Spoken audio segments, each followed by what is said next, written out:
So I have this conspiracy theory when it comes to understanding how ingredient labels work. Because in the United States, it is required that a beauty company list every single ingredient in that product on the box, correct? Not. Not? Welcome to GlowJob, the beauty podcast that's more than skin deep. We're the only podcast to make you hotter and smarter.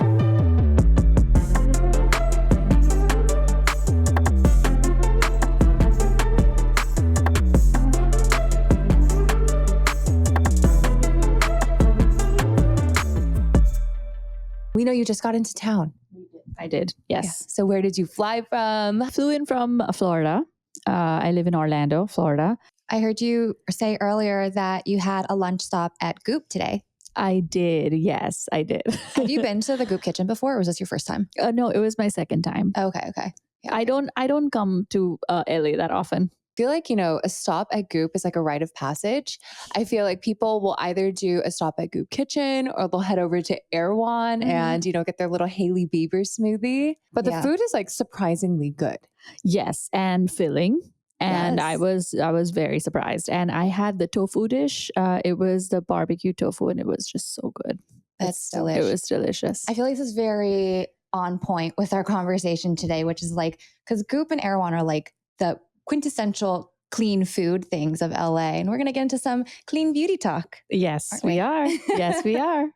So Krupa, you are a cosmetic chemist, right? That's right. I have my own unique things, but yeah, I'm a cosmetic chemist by profession. And what does that mean? Like for a layperson, your average Joe Schmo, what does like a cosmetic chemist even do? Think of a cosmetic chemist as a chef, right? Cosmetic chemists are people who come up with the recipes of the beauty products that you guys buy. I like that analogy. Yeah. So we don't necessarily come up with how to market something or any of like the marketing stuff. We don't manufacture the product, but we're like in the lab figuring out how your product is going to work in the beaker before it goes on your face. Do you go to school to be a cosmetic chemist? Like, talk to us about your journey from what you studied to how you ended up running your own lab. Nowadays, there are cosmetic cosmetic chemistry focused programs in several schools, and it's a thing. Back when I was growing up, it was not a thing. And so I went to school to be a biotechnology person. So I majored in biotech, and then I went on to do my master's as well. And I really wanted to be a genetic engineer back in the day. So I studied more biology than chemistry. But then when I was pursuing my master's, I got a really nice internship at Estee Lauder, and my biology lab was right next to the Bobbi Brown lipstick lab, and I could not stop. I was like, okay, wait, like this is a whole career. Like I love growing microorganisms in the lab and all of that, but this is something I can feel, I can touch, I can change people's lives and really affect everyone, So it was very appealing to me. Were you a beauty girl before you kind of walked past those Bobbi Brown labs, or? I'm still not a beauty girl. I'm not a beauty girl, honestly. But I think it was just the process of creating something that you could feel with your hands and touch. And that was very appealing. And to figure out the right ratios of waxes and oils so that the lipstick wouldn't fall apart and wouldn't break. And all of that was just so fun. So Krupa, you run your own business, right? And so you are formulating for brands? Yes. So I started my lab, KKT Labs, it's called. It's a lab in Orlando, Florida. And we are a group of chemists who help brands, big, small, giant brands as well, with their product development and like chemistry needs. So a lot of times brands have a hard time thinking outside the box when they don't have their own chemist, or even if they have their own chemist, sometimes it's harder for them to think outside the box. So that's when they come to us for innovation. And when you partner with these brands, do they come to you? Do you help them build one product? Do you help them build their whole line? And also follow up, do you focus more on like skincare or the makeup side? I focus more on skincare. I'm personally a big skincare girly, not makeup girly, but I'm learning. It started with skincare. We're now doing hair care, body, sexual wellness, and a little bit of makeup, like hybrid makeup. To answer your previous question, it depends on the brand. So there are certain brands that that'll work with us on a particular product, but there are also brands that rely on us for all of their product need. So it just depends on the brand and how much innovation budget they have. Speaking of budget, Julie and I both are kind of like obsessed with like the behind the scenes of businesses, right? And so the big question that always goes through our mind is like, how much money does it actually take to formulate a product? Not like the marketing, not the bottle on the outside, but like the stuff on the inside. What does that cost? Oh my God, that's a very interesting question. And I don't know, I think I'm going to get trolled too because I'll answer this truthfully. But okay, think of it like this. Imagine that you have a serum that is being sold to you for $50, let's say. 10 times less than that amount is what the actual cost of the whole thing is. So imagine for $50, you're paying $5 for everything. So everything means packaging, formula, labor that goes into the packaging, right? And sometimes brands, especially if they have like a certain, if they're in mass market or whatever, it might be 8 times less. So it's either 8 times less or 10 times less. But that's what you're looking at. Those are bananas margins. You are blowing my mind right now. Yes. So, okay, I think that there's a lot of money in beauty. Wow. Okay. But it makes sense. There's so many other costs. You have like personnel costs, marketing costs, right? Influencer costs. Oh my gosh, influencer costs. But 10 times, 8 to 10 times. Yeah. So we're always curious because, we'll see a serum, like, let's just say we'll start with the hyaluronic acid, right? We'll see one that's $10 at the drugstore. We'll see one that's $300 at Neiman Marcus, but they're both hyaluronic serums. So can you kind of break down like what makes those different prices? A lot of times it's just the brand. And an ordinary hyaluronic acid might have the same hyaluronic acid that a higher end brand might have, but it's the way it's marketed, it's the way it's packaged, it's all the other things that go around the product. Not always, right? Mm-hmm. Of course. But most of the times that's what it is how a product is marketed, because like you said, most of the money is spent on marketing. So like I know for a fact, a lot of the touted ingredients in popular skincare products, like, hyaluronic acid had its moment and peptides are having their moment. But oftentimes these ingredients are quite cheap to procure like in mass, right? What exactly is the most expensive ingredient to actually work with? This is also going to blow your mind. Are you ready? Yeah. Okay, so you would imagine that I'm going to come here and I'm going to say, I don't know, probably some peptide or ceramide or something like that, right? They are expensive. Those are expensive products, by the way. But the use level, usually like for peptides, you don't have to use it enough in a formula for it to really cost much in my final formula. The most expensive ingredients that I've ever used are actually natural oils.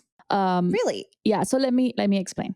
The most I have ever paid for an ingredient was blue tansy oil.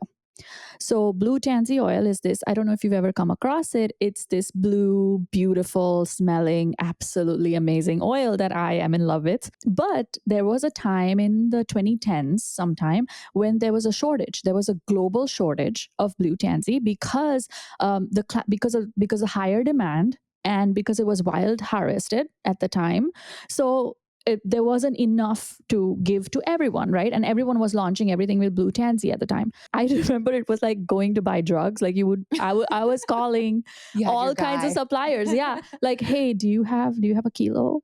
Do you have 500? Like, can you spare? And people were charging tens of thousands of dollars for it because they could. And there was not enough in the market, right? So it was a supply demand thing. But so yeah, that's the most I have ever spent on a product. I would have not guessed that. I wouldn't have guessed that either, but you also just said something interesting, which was it's wildly harvested, mm-hmm. right? And so nowadays I feel like a lot of ingredients are synthetically made in labs. So does that dramatically make it cheaper? Like, I'm not even sure if there is a synthetic version of this out there. There is no synthetic version of Blue Tansy. If you have a synthetic version, let me know. But no, there's no synthetic version of it. There are a lot of other, nowadays, there's a whole bunch of like biotech ingredients that are expensive, but they are not the most expensive I've ever used. You know, they're still kind of comparable to other higher end actives on the market. Your fact right there reminded me that like one of the most expensive cooking ingredients is saffron, right? Yeah. So, saffron at sometimes based off of like what the markets are like, it could be priced higher than gold. What would you consider to be the most overhyped ingredient? And then on the flip side, the most underrated ingredient? Again, I'm going to get trolled for this probably, but vitamin C is an overhyped ingredient. Amen. Yes. We both feel kind of strongly about this. It's just like, God, how many times can you sell ascorbic acid? Like, come on. But also, I can explain, right? I know that people love their vitamin C, and I feel you, but 90% of the products on the market are not formulated well enough to really make the most out of the vitamin C that they have, right? The best kind of vitamin C is ascorbic acid, but ascorbic acid is not stable. So you have to really work hard to make sure that on your formula to make sure that it's stable and it's actually doing something and it's biologically active. Other derivatives of vitamin C are better and they are stable, but the amount that you have to use in a product in order for them to be just as effective as a vitamin C is almost not affordable. Really? Yeah. Wait, unless you are like an Augustine or Bader, it's expensive. Okay, so what would you recommend that, is like a very good antioxidant that isn't vitamin C? I love astaxanthin. So astaxanthin, it's this extract of red algae. It turns everything orange, but it has so much antioxidant power that you don't have to use much for you to see a real difference. But what are some other underhyped ingredients that you think, deserve a little more visibility? I love ectoin. I love that people are starting to learn more about it and use it in their products. So especially if you're like darker skin tone, most of your issues on your skin is actually because of inflammation, not because of whatever you think it is because of, right? So like a lot of pigmentation, usually pigmentation is a big cause of stress for us Asian folks. Mm-hmm. And for darker. Yep. Yeah, right?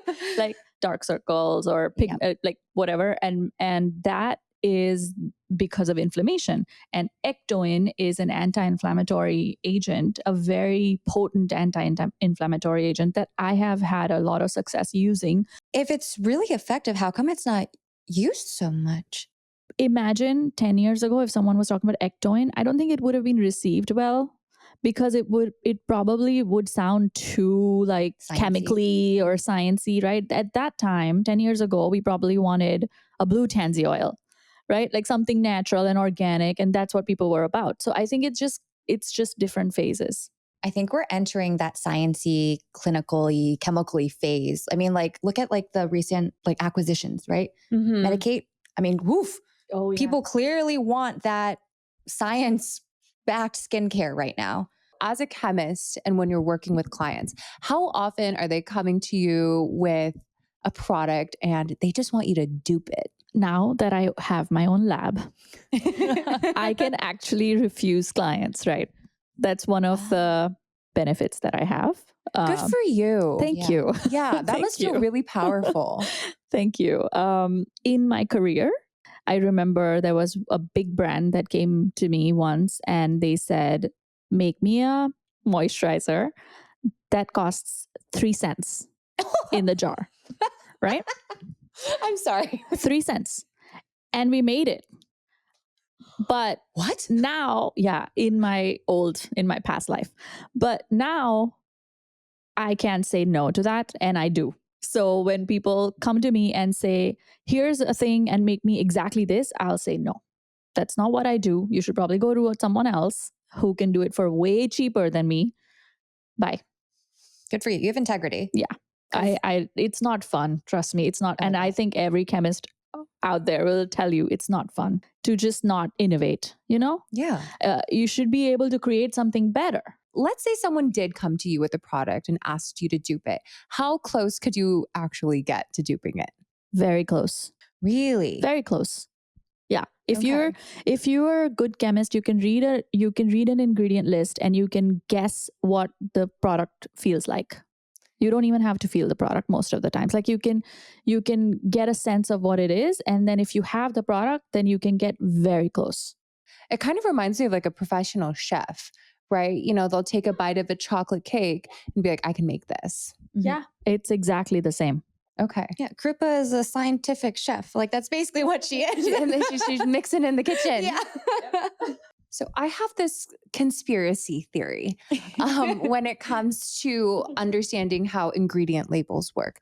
Because in the United States, it is required that a beauty company list every single ingredient in that product on the box, correct?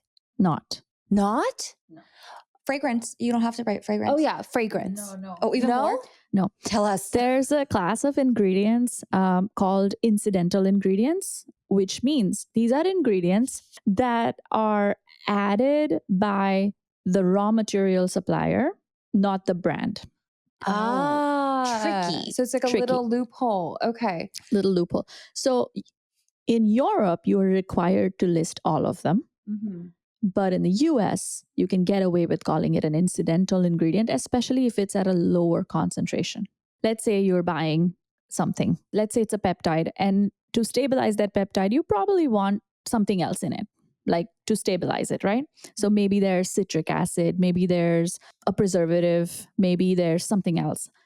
If that is at a really low level, let's say that the peptide people are adding it at 1% concentration, which is high when it's preservatives. You don't have to list that on the label because on your end, because you're only using a little bit of it, Oh, it's even It's smaller. so it's even nominal. smaller. Exactly. What the That is blowing my mind because, like, from what we learned in esthetician school, is that the products have to be listed on the back. But every product that's under 1%, you don't have to list it in any specific order. But all of the other products, you have to list it in descending order of dominance, right? Interesting. And then the 1% line. Everything below the 1% line, you can list in any order. Exactly. Yes. Okay, wait. So I'm still stuck on this because, like, let's just say I have a allergy to a certain preservative and I'm trying a product. I'm like, well, that preservative I'm allergic to isn't on this back label. So like, I'm good. And I'm using it and I'm like, why is my skin having such a weird reaction? Am I going crazy? Could it be hypothetically because there is a byproduct in one of the ingredients? Yeah. Holy shit. Yeah. That is so crazy. See, this is why I don't trust anything. I'm just like, oh my God, this is so crazy. Wow. I feel like more people need to know this. Yeah. Oh man, there's so many things. So this really comes down to like when people talk about like ingredient sourcing and why that's so freaking important. I feel like a lot of people think it's just greenwashing and they're like, that's just some ESG BS that they're trying to tout. But like now I see why that is so damn important. Thank you. Isn't your mind blown? My mind is blown right now. I'm upset. Literally everything you say, I am learning so much. And I am upset about that. Right? That's I'm not cool. really upset about That's that really one. not cool. Yeah. So speaking of ESG, Krupa, we know you're one of the pioneers of the clean beauty movement. Talk to us. What and how would you define clean beauty? To me, clean beauty is something that is going to be safe on you now, safe on you years from now, and also going to be safe for the environment. A lot of times, people don't think beyond safety on a person. Actually, I just had this big debate with somebody who thought that clean beauty didn't need to exist. I told them something that there are two ways of living. One is, okay, I am going to assume everything is toxic and I'm only going to use it when I know that it's safe. Another viewpoint is I'm going to assume everything is safe and I'm only going to avoid things that I know are proven toxic. Let's compare to food again because we're foodies. Imagine that I say, okay, I have a child now. I'm not going to feed him any nuts because I don't know if nuts are safe for him. Or someone will say, okay, no, I I think everything is safe. And so I'm going to eat everything until you tell me that something is poisonous. It's an individual's choice. It's important for somebody to give them that choice. So clean beauty is just giving someone a choice that if you think that you don't know science enough, science evolves, you don't know what's going to happen, you are not sure if something is safe or not, here's an option for you where you get to avoid things that we don't know are safe or not. I know there's going to be lots of people telling me, because they do all the time, that no, Krupa, FDA looks after us. They'll ban something if it's not safe. Okay, yes, they will, but it'll be years after it's proven that it's bad for you. Right. Oh, Right? that's so true. They have made so many mistakes along the way. So many. Sometimes they don't ban stuff until someone dies, or actually not someone, multiple people die. Yeah. And then they get involved. Yeah. So recently, hydroquinone was, you guys know, it was discovered. It was like, okay, well, it's cancer causing. No, right? It's banned in the Europe. It was only banned in the US in 2022.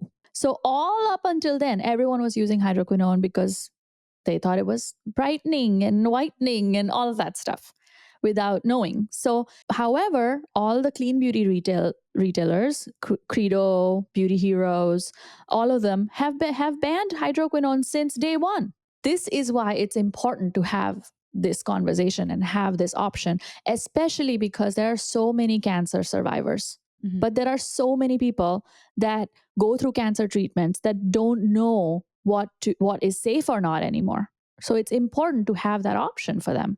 Especially with hydroquinone. Oh my gosh. I remembered I deal with hyperpigmentation and melasma. It's like it gets worse in the summer, especially on my forehead. You know, when there's too much heat, I can get a little like spotting on my forehead.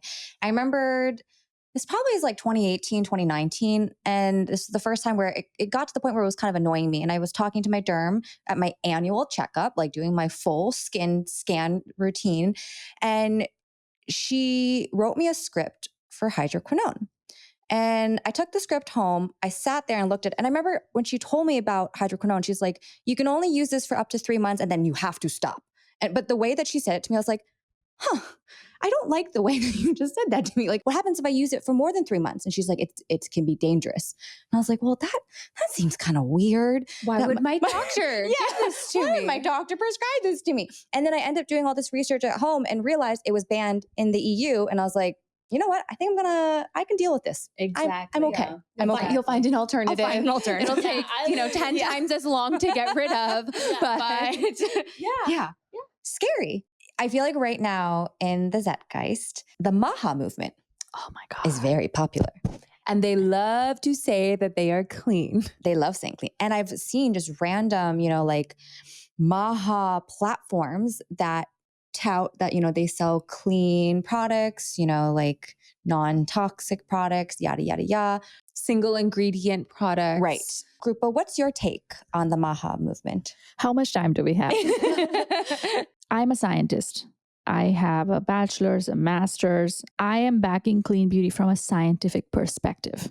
MAHA kills that. What was that? The latest thing, the beef tallow. Oh, yeah. Right.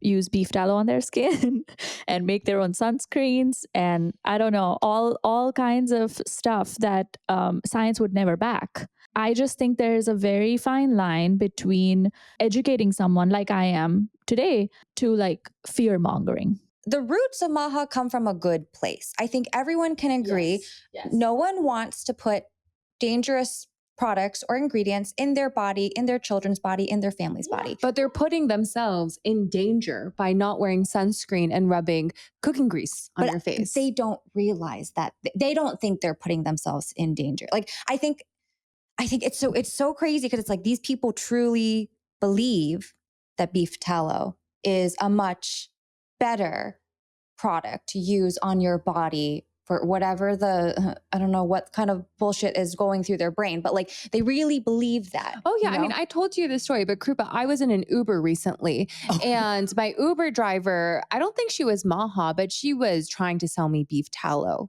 so hard.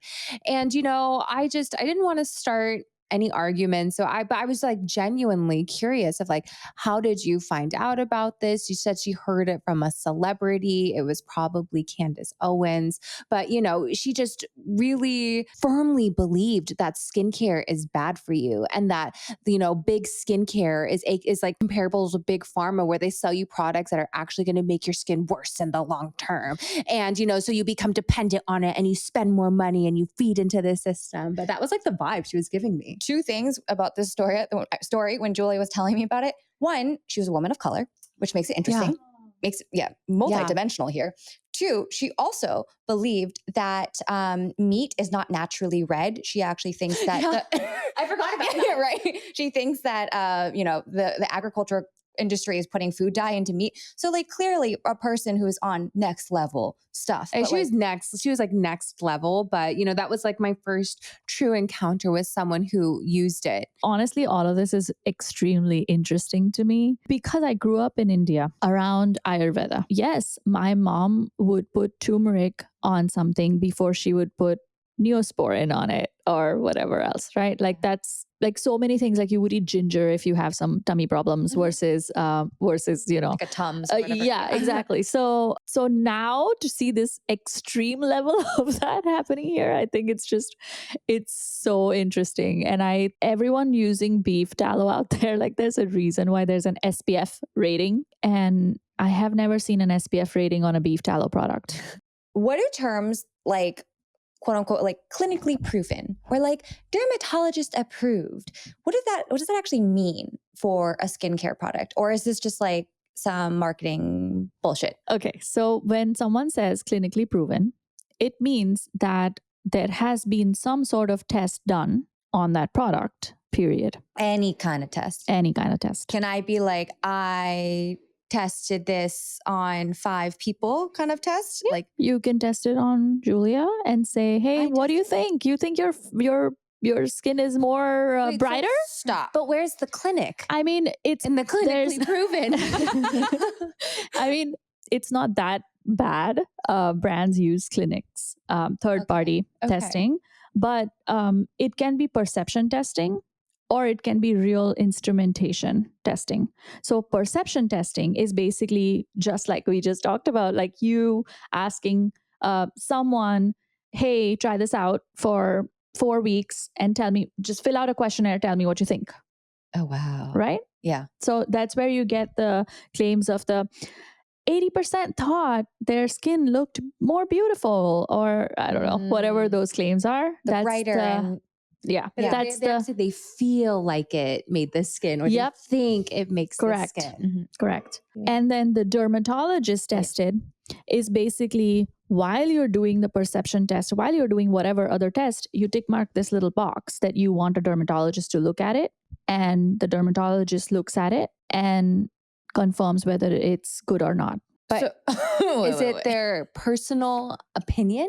Do they actually have to test it? Or if by test it, you mean look at the ingredient list, look at the products? No, just look at the ingredient list and maybe use it. Yeah. I feel like not enough people know this, because I think when people see these words, they literally think like is a team of people in a lab in white coats and a board full of dermatologists all heavily debating this product under a microscope. Ideally. Okay. But that's not. So those are a couple of like beauty buzzwords and pretty popular. Can I also vent a little bit? Please. Yeah. Do you know that cosmetic chemists know a lot more about products than dermatologists do?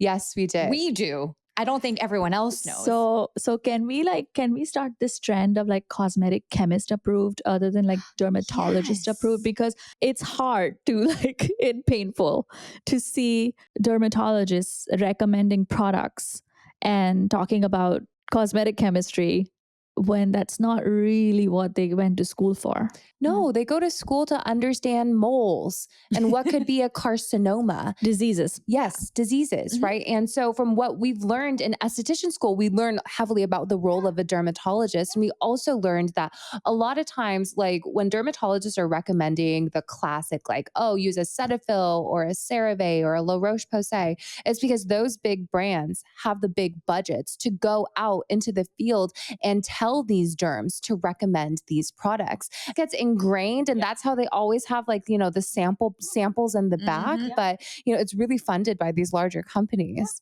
But also, like, how could you expect a clinician to learn all this? Like we're just saying, they went to school for all those years to learn how to pick out diseases and, just like work with patients. They're not studying ingredients, and they're not doing like a continuing education to understand what new ingredients are out there. They're just it's not okay. Let me give you an analogy. Yeah. Okay. You have a physician. You have a primary care doctor. You go to them when like on annual checkups, or if something's wrong with you, you go to them to check, hey, what can I do now? But do you go to them to ask them what kind of food you want to have or you can have? Right. Like how to maintain my healthy body? Yeah. You don't. Yeah. You go to a dietitian, a nutritionist, a gym. Physician knows how to fix something that is wrong with your body. They might not always know how to maintain a good body. I think like Americans, and I guess people everywhere, they're just like in love with that doctor degree, the MD, and I think like a lot of time that's what they're clinging on to. There are a lot of derms that know a lot. I'm not dissing on them, but for sure. But they went out and like did the research and taught themselves. They basically put themselves through a secondary like doctorate program of self-taught skincare. How long does it actually take to develop a product from scratch? 6 to 12 months. Months. Yeah. And what makes it go longer or shorter? Like, is it the founder being like, I don't know what I want to do? Oh, your face. It's the founder, isn't it? Well, there have been a lot of times. So usually at KKT, we take anywhere from 3 to 4 months to do our job, which is just developing the product, which is super fast. And we're very efficient. We have a lot of systems that are extremely efficient systems, but they all get broken if the founder cannot make up their mind. How often does that happen? More often than I would like. For sure. You're so professional. But no, but come on, Dish. So what are some like crazy requests that you get from these founders? I think the craziest that I've ever gotten, which I love challenges, right? I love a challenging product. So I did deliver, but the craziest one I've ever gotten was a founder asking me to make a water-based product with no preservatives. That had to be on the shelf, like not in the fridge, like on the shelf. That's not possible.